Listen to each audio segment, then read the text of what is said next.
Got it? Get it? Good. Let's take a look.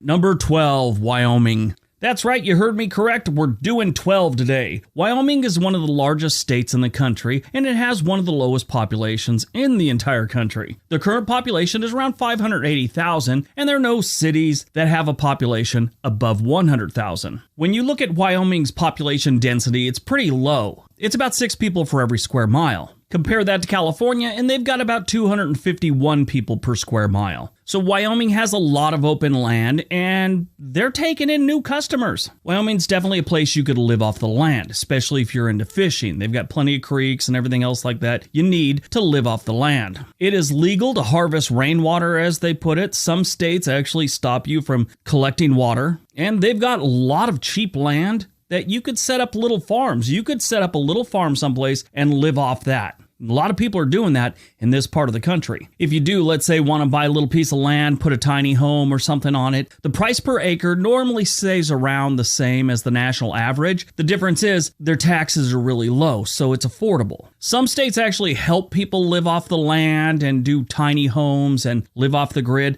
Wyoming doesn't really help, but they really don't get in your way.